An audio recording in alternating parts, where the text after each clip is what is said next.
গোধূলির বিকেল, কিছু সময়ের মধ্যে সূর্য ডুবে যাবে। চাঁদনি নির্মেষ তাকিয়ে আছে সেদিকে।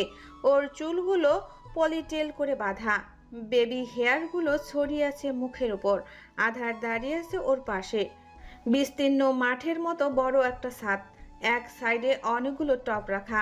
হালকা বাতাসে চাঁদনির ওড়না উঠছে। আধার আকাশের দিকে তাকিয়ে বলল, রেলিংয়ে উঠে বসবি? যদি পড়ে যাই? আমি থাকতে তুই পড়ে যাবি, এমন হতে পারে? চাঁদনি তাকালো আধারের দিকে। ও নিজের দু হাতের সাহায্যে রেলিংয়ে উঠতে পারল না। দেওয়ালগুলো চাঁদনির চেয়ে একটু উঁচু। আধার ওকে উঠতে সাহায্য করলো। চাঁদনি আকাশের দিকে তাকিয়ে পা দোলায়, লম্বা শ্বাস ফেলে সকল বিষাদ হাওয়ায় মিলিয়ে দেওয়ার চেষ্টা করে। আধার তাকালো ওর দিকে। ওর গালের দাগগুলো চলে গেছে। হঠাৎই আধারের মনে একটা প্রশ্নের উদয় হলো, ও চাঁদনিকে কালির ড্রাম বলে কেন? হোয়াই? চাঁদনি মোটেও কালির ড্রাম না। ওর ফেস কাটিং খুব সুন্দর। আধারের গায়ের রঙের চেয়ে সামান্য ডিপ শ্যামলা বলা চলে। তবুও কেন ও চাঁদনিকে এতটুকু তুচ্ছ তাচ্ছিল্য করে? কেন এতটা বুকে লাগিয়ে কথা বলে? শুধু ওর জেদগুলোর জন্য? আসলেই আধার ওর জেদ নিতে পারে না। আধারের একটা মাইন্ডসেট হচ্ছে ওর আশেপাশে সবার উপর ও জেদ চড়াবে, সবাই ওর কথা মানবে, ও যেটা বলবে সেটাই হবে। কিন্তু চাঁদনি ওর কথা শোনে না, এতটা বিদ্বেষ দেখায়, তাই আধার এমন করে। আধার গালে টোকা দিল চাঁদনির। চাঁদনি তাকালো ওর দিকে। সরি ফর এভরিথিং চাঁদ। চাঁদনি অবাক দৃষ্টিতে তাকালো, বলল, হঠাৎ? তোর সাথে প্রথম থেকে এমন করা আমার উচিত হয়নি। তুই খুব কষ্ট পেয়েছিস না রে? চাঁদনি মলিন হেসে বলল, sorry does not fix everything. তবুও মাফ করা যায় না। আমার খুব খারাপ লাগে। তোর মনটাকে আমি বিষিয়ে দিয়েছি। ছোট্ট একটা হৃদয়ে কত কি সহ্য করেছিস, যেখানে তুই অপারগ ছিলি। চাচুকে ছেড়ে শুধুমাত্র আমার ভরসায় এখানে এসেছিলি। অথচ আমি তোর সাথে কি কি অন্যায় করেছি। আমি খুব সরি রে। খুব সুন্দর নাটক করতে পারো তো তুমি। তুমি সরি বলে বলে আমাকে কন্ট্রোল করো, তোমার সব কথা মানতে বাধ্য করো। দেখো আধার ভাই, আমার গালের দাগগুলো চলে গেছে, কিন্তু হৃদয়ের দাগগুলো যাচ্ছে না। আমি তো তার কাছে কিচ্ছু চাইনি কখনো, শুধু চেয়েছিলাম আমার সাথে একটু থাকো, সাহারা দাও। যেভাবে ছোটবেলা থেকে সাইড নিতে, ওভাবে একটু আমার পাশে থাকো। তুমি কি করলে বলো তো? আমি খুব কেঁদেছি জানো, খুব বাজেভাবে কষ্ট পেয়েছি। তোমার বিষাক্ত কথাগুলো মনে পড়লে এখনো কাঁদি। আমার মুখে তো সৌন্দর্যের ছিটে ফোটাও নেই, সমাজ সুন্দর খোঁজে। তাই তোমার সমস্যা হয় আমার পরিচয় দিতে। এত কিছু আমি ভুলে যাব? সব সময় মেয়েদেরকে কেন ভুলে যেতে হয়? কেন সব সময় মেয়েদেরকেই মেনে নিতে হয়? তুমি আমার সাথে যেসব বিহেভিয়ার করেছো, সেসব যদি আমি তোমার সাথে করতাম, তুমি থাকতে আমার সাথে? থাকতে না, ছেড়ে দিতে। আমি কেন পারবো না তোমাকে ছাড়তে? শুধু আমি মেয়ে তাই সমাজ শুধু মেয়েদের দোষ দেয়, তোমার মতো সুন্দর ছেলেদের দোষ দেখে না। শুধু এই একটা কারণের জন্য আমি তোমাকে মেরে ফেলবো? আধার দীর্ঘশ্বাস ফেললো, বিমূঢ় স্বরে বলল, তুই খুব জেদি, বুঝেছিস? সেম কথা কয়বার মনে করিয়ে দিতে হয়? প্রথমবার বুকে লাথি মেরে যতবার প্রীতির কথা মনে করাতে আসবা ততবার। মেয়েদের এত জেদ ভালো না, জানিস তো। ছেলেরা জিদ ধরলে বাদশা, আর মেয়েরা... বেশ। আধার কেমন দৃষ্টিতে যেন তাকালো ওর দিকে। চাঁদনি শব্দ করে হাসলো, হাসতে হাসতে বলল, তুমি একটু বদলাওনি, একটুও না। তুমি এখনো সে আমাকে ছোট করেই যাচ্ছ। এখনো আমি তোমার কাছে নিচু কোনো বস্তু, যার সম্মান ইচ্ছার কোনো ধার ধারণা তুমি। চাঁদনি আকাশের দিকে দৃষ্টি তাক করলো।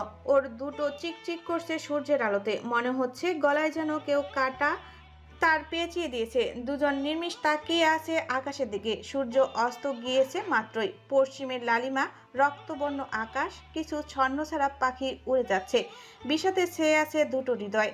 কেউ নিজেদের সাথে লড়ছে, কেউ বা তার বিপরীত জনের সাথে।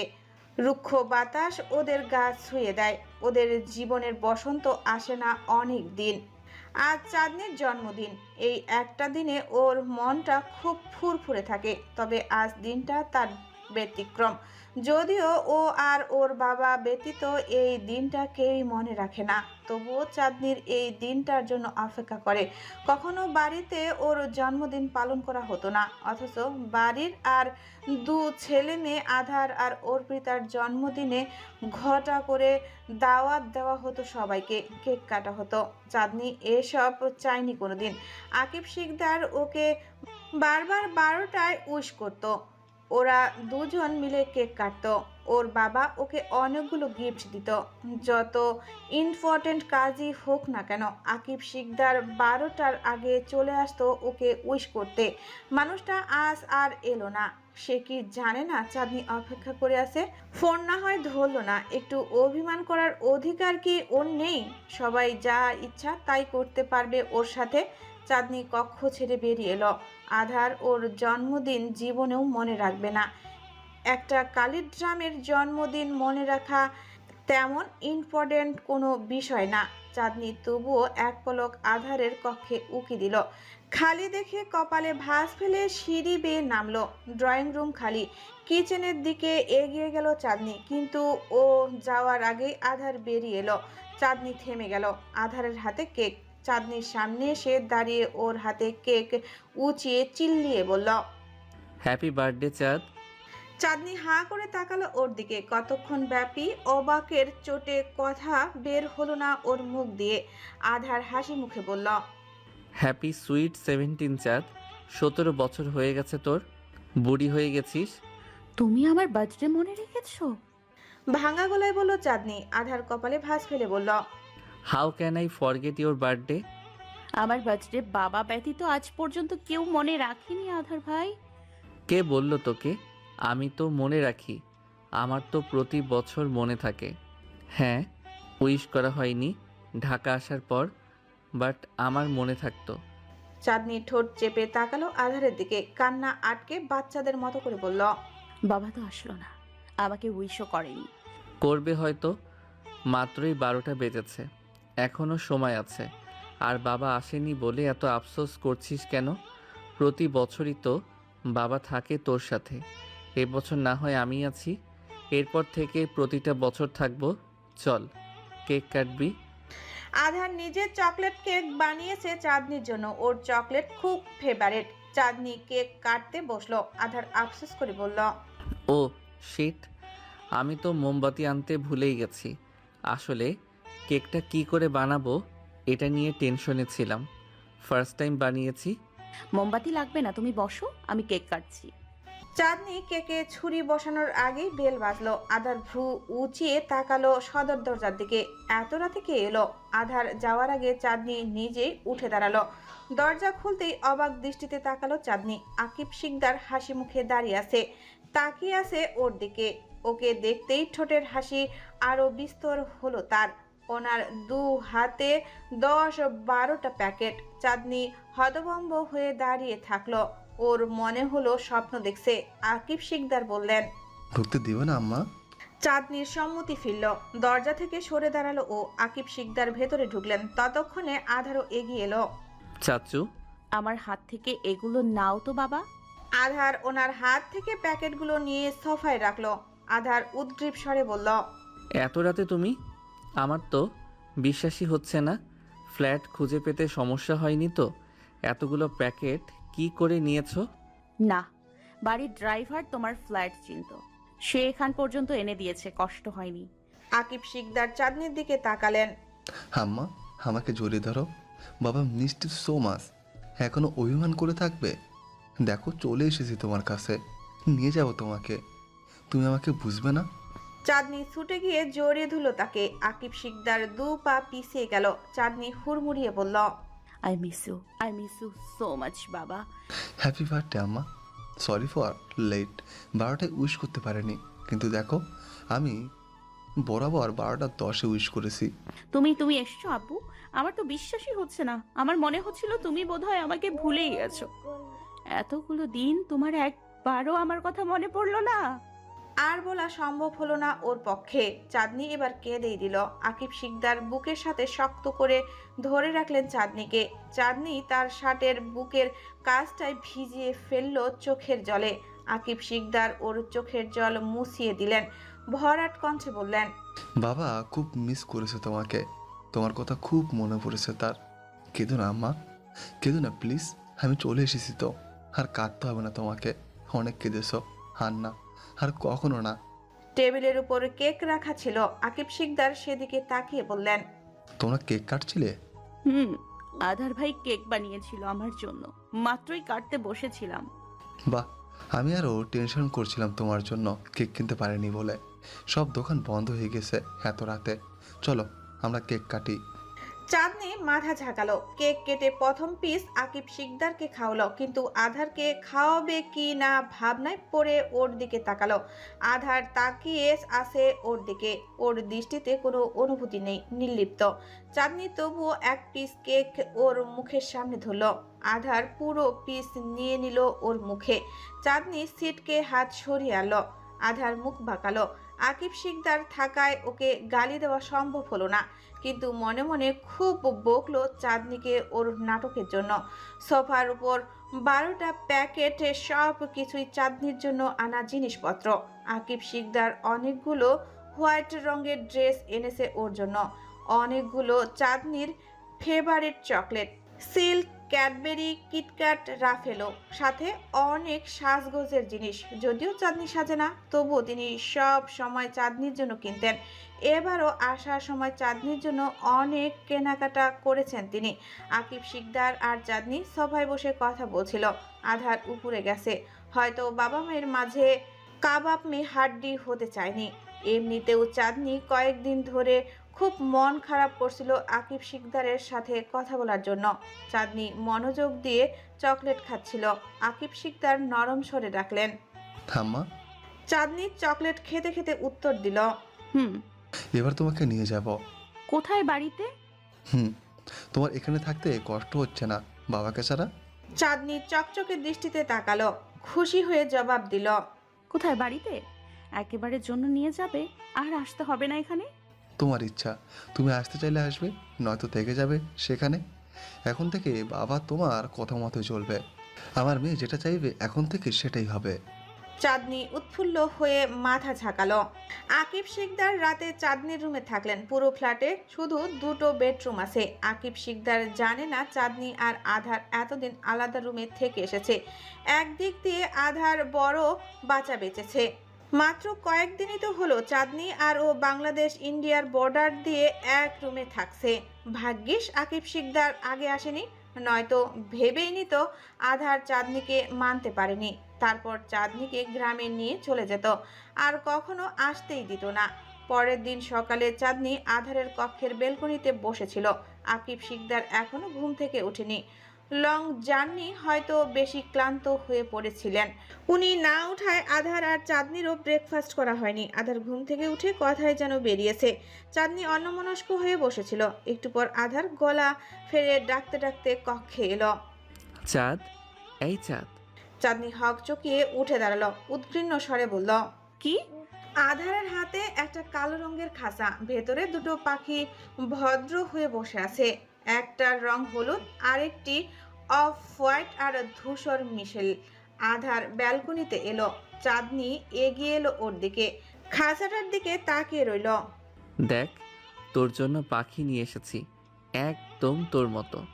It's your birthday gift. সুন্দর না? খুব সুন্দর। এগুলো কি পাখি? ওরা লাভ বার্ড, কাপল, বাজরিগার পাখি।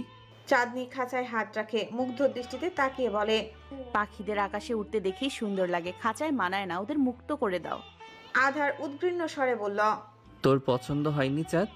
কেন উড়িয়ে দেব ওদের? ওদের আমার খুব পছন্দ হয়েছে, আর তাই ওদের বন্দিত্ব আমার ভালো লাগছে না। খাঁচায় ওদের কষ্ট হচ্ছে আমার মতো। আমি তো তোকে মুক্তি দেব না চাঁদ, আমার থেকে তোর মুক্তি নেই। ওদের উড়িয়ে দিলে তোর মনে হবে তুইও আমার খাঁচা থেকে উড়ে যেতে পারবি। আমার খাঁচা খুব শক্ত রে চাঁদনি, সেটার শিকল ভেঙে উড়ে যাওয়ার সাধ্য তোর বা পাখিদের নেই। পাখিদের জায়গা হলো ব্যালকনিতে।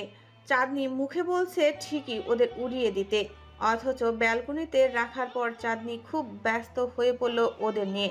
কি খাওয়াবে, কিভাবে রাখবে ওদের, কি করলে ওরা পোষ মানবে সেসব জানার জন্য খুব তোড়জোড় শুরু করলো ও। আধার মুখ লোটকে দেখলো সবকিছু। এমনিতেই ওর সাথে এক অক্ষর শব্দ নিজ থেকে বলে না চাঁদনি, এখন তো ওকে আর পাত্তাই দিবে না, টোটালি চোখেই দেখবে না। এভাবে খাল কেটে কেউ কুমির আনে? কুমির না, সতীন। আধারের তো এখন ওদের সতীনই মনে হচ্ছে। আকিব শিকদার ড্রয়িং রুমে বসে আছেন, ওনার হাতে কফির মগ। একটু আগে ব্রেকফাস্ট সেরে এসে সবাই। চাঁদনি ওর কক্ষে বসে ফোন দেখছে। মেয়েটা আল্লাহর দুনিয়ায় এই একটা কাজ ছাড়া আর কিছুই পারে না। আধার কিছুক্ষণ নিশ্চুপ গালে হাত দিয়ে আকিব শিকদারের দিকে তাকিয়ে থাকলো। একটু পর ফোঁস করে শ্বাস ছেড়ে বলল, তাহলে তুমি চাঁদকে নিতে এসেছো? অর্পিতা ফিরে এসেছে।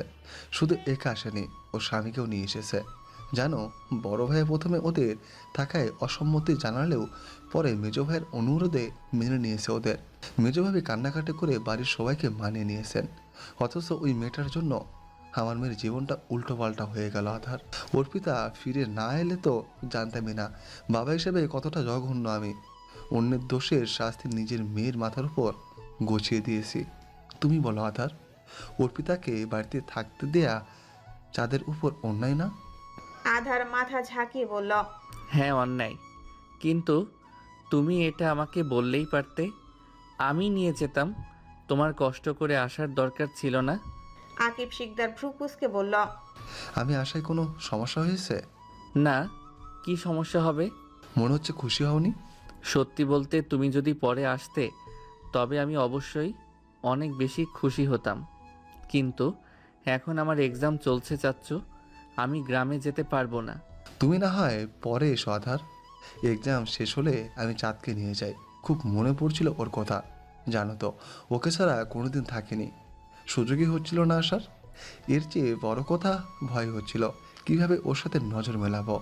সবাই তোমার কথা ভাবছে আধার, কিন্তু আমার মেয়ের কথা ভাবার জন্য শুধু আমিই আছি।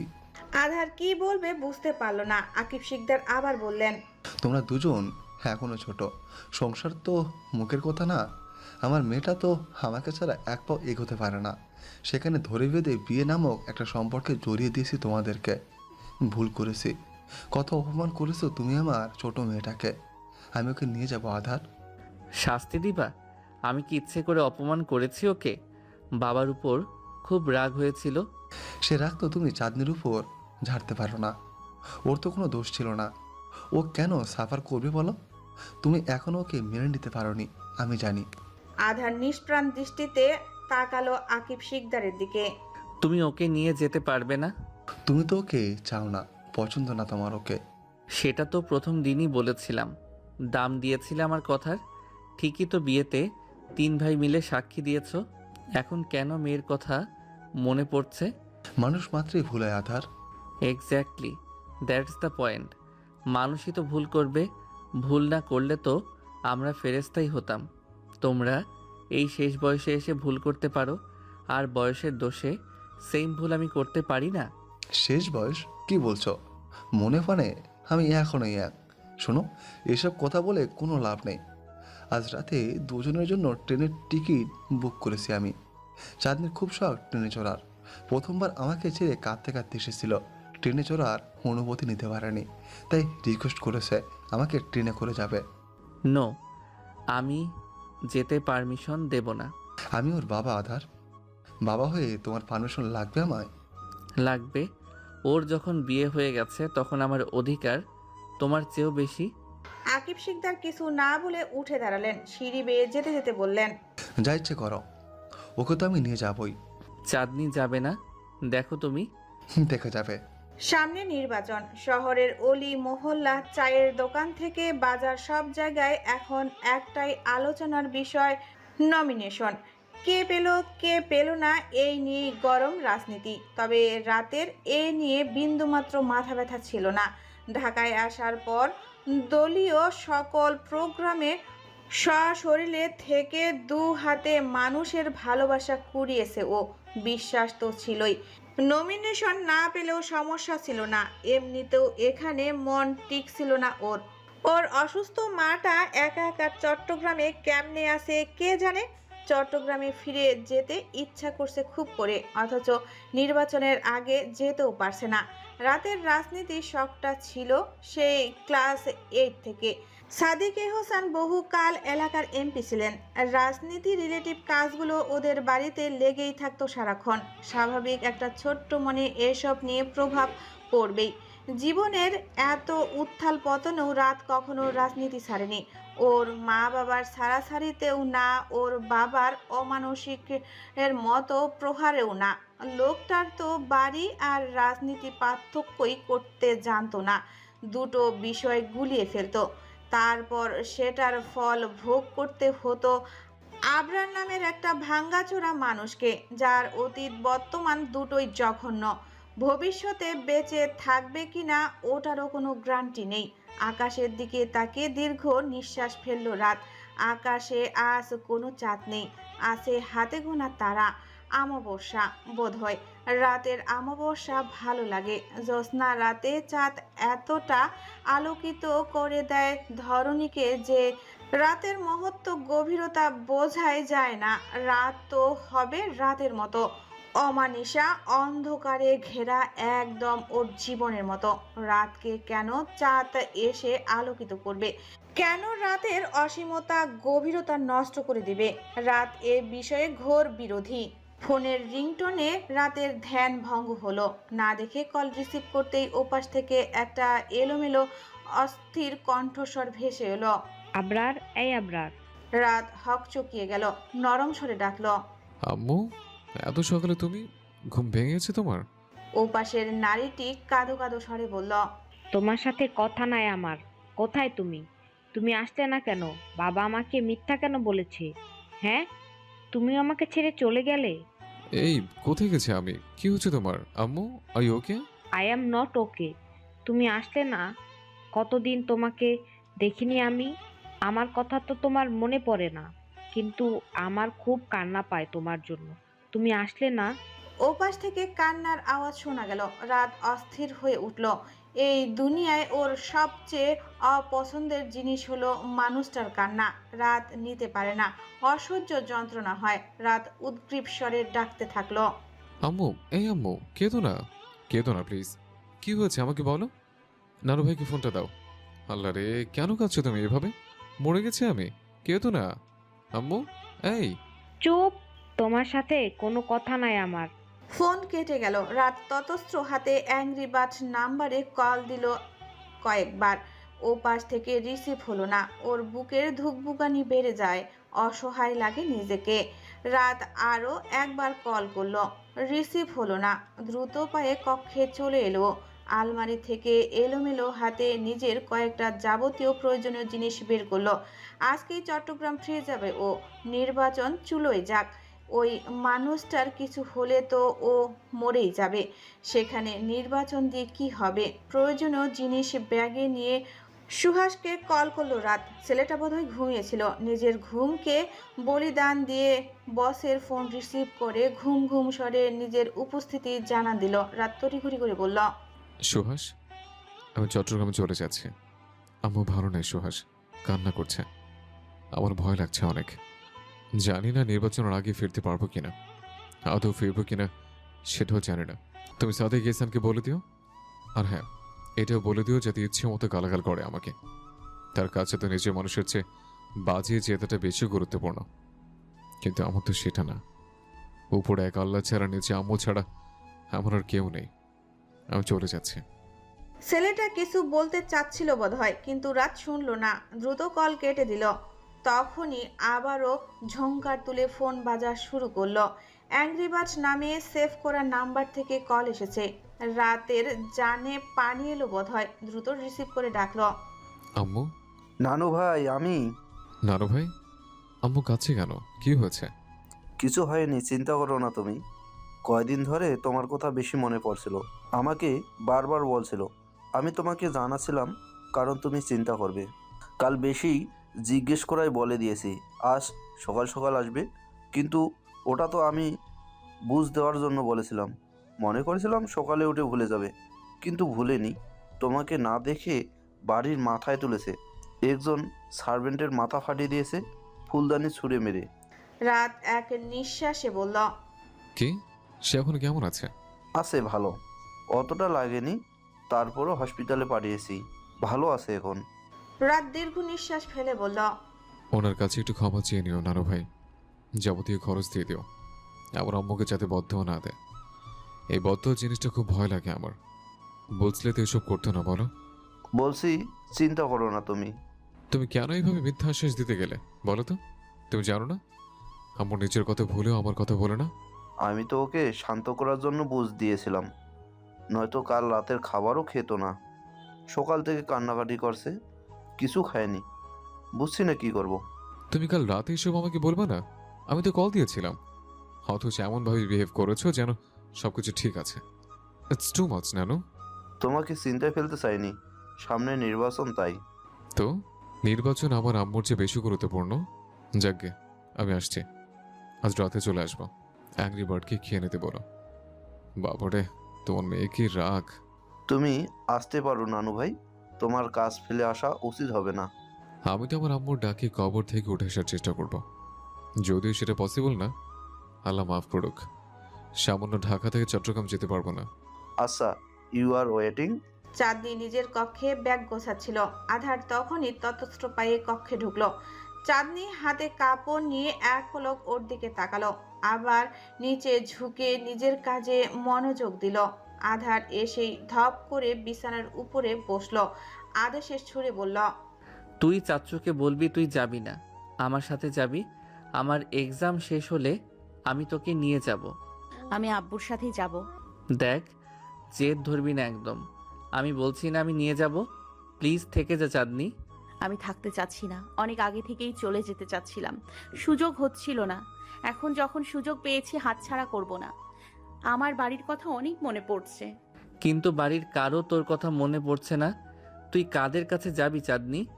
যারা একটা পালিয়ে যাওয়া মেয়েকে বাড়িতে আশ্রয় দিতে পারে, মাথায় তুলে রাখতে পারে। অথচ তুই যে পরিবারের কথা ভেবে নিজের জীবনের কথা একবারও ভাবলি না, তাকে একটা কল পর্যন্ত করতে পারে না। ওরা তোকে নিজের কেউ মনে করে না। তুমি মনে করো? চাঁদনি কাজ থামিয়ে আধারের দিকে তাকালো। আধার অনেক আগে থেকেই তাকিয়েছিল। চাঁদনির চোখে চোখ পড়ায় কিছুটা হকচকিয়ে গেল ও পরক্ষণেই নিজেকে সামলে বলল, মনে করি না বলছিস? করি তো চাঁদ, মনে করি। তোকে আমি নিজের খুব কাছের কেউ মনে করি। চাঁদনি গা দুলিয়ে হাসল। কালির ড্রাম মনে করো? আর কিছু? ওটা তো দুষ্টামো করে বলি। যে দুষ্টুমি অসহায়ের হৃদয়টা ছিদ্র করে চলে যায়, সে দুষ্টুমি করার দরকার কি? আধার সাফ সাফ জানিয়ে দিল, দেখ, এত কিছু বুঝি না। আমাকে ছেড়ে যাবি না তুই, কথা ফাইনাল। আমার দিকটা একটু ভাব, সামনে আমার এক্সাম। তুই আমাকে একা ফেলে চলে গেলে আমি সারাক্ষণ টেনশনে থাকবো। তোর তো মতি গতির ঠিক নেই। তুই চাস আমি ফেল করি? চাঁদনি হতভম্ব হয়ে হা করে তাকালো আধারের দিকে, বিলম্ব স্বরে বলল, মতিগতি ঠিক নেই বলতে কি বোঝাচ্ছ? ওখানে গিয়ে আমি কারোর সাথে প্রেম করব? সিরিয়াসলি আধার ভাই, এত স্বাধীনতা পেয়েও বিয়ের আগে কখনো একটা ছেলের সাথে বন্ধুত্ব পর্যন্ত করিনি, সেখানে বিয়ের পর আমি গ্রামে গিয়ে অন্য একটা ছেলের সাথে প্রেম করব? তোমার অবর্তমানে এটা মনে হচ্ছে তোমার? আধার উঠে দাঁড়ালো। ও খুব সহজেই হাইপার হয়ে যায়। কোনো মানুষকে ও নিজের কথা বোঝাতে না পারলে, মানাতে না পারলে, ওর কথাটা সে মানুষের উপর বসিয়ে দিতে না পারলে ওর খুব রাগ হয়, যেমন এখন হচ্ছে। রাগে ফোঁস করে বলল, তুই যাবি না মানে যাবি না, ব্যাস। আর কোনো নেই, থাকতে পারে না। আমি যাব মানে যাবই, আরো হাজারটা কথা থাকতে পারে। তোমার সমস্যা? জেদি গলায় বলল চাঁদনি। আধার এগিয়ে গিয়ে থাবা দিয়ে ধরলো চাঁদনির হাত, পিঠ পিছনে মুচড়িয়ে দিয়ে হিসিয়ে বলল, গলা টিপে দেবো একদম। বলেছি না জেদ দেখাবি না আমাকে। উঁচু গলায় কথা বলছিস কোন সাহসে? চাঁদনি চেঁচালো, ব্যথাতুর শব্দ করে বলল, ছাড়ো, ব্যথা পাচ্ছি। বাবা বাড়িতে থাকা সত্ত্বেও তুমি আমাকে মারছো। আমি বাবাকে বলবো কতটা কষ্ট দিয়েছো তুমি আমাকে। খুব সাহস বেড়েছে। আমার কথা অমান্য করবি? তোর কি মনে হয় আমি চাচ্চুকে ভয় পাই? হাত ছাড়ো, ব্যথা পাচ্ছি। তুই চলে গেলে আর ফিরে আসবি না। তুই একটা বেঈমান, অকৃতজ্ঞ। তোর জন্য করা আমার সব স্যাক্রিফাইস ভুলে গেছিস তুই? কি স্যাক্রিফাইস করেছো তুমি আমার জন্য নিজের প্রেমিকাকে ছেড়েছো, বন্ধু মহলে নিজের সম্মান ইগো হারিয়েছো। এসবের কথাই তো বলছো না? আমি চলে গেলে সব ফিরে পাবে। আধার গো ধরে বলল, তুই যাবি না চাঁদনি, আমি তোকে ছাড়া থাকতে পারবো না। বোঝ না একটু, অভ্যাস হয়ে গেছিস তুই আমার।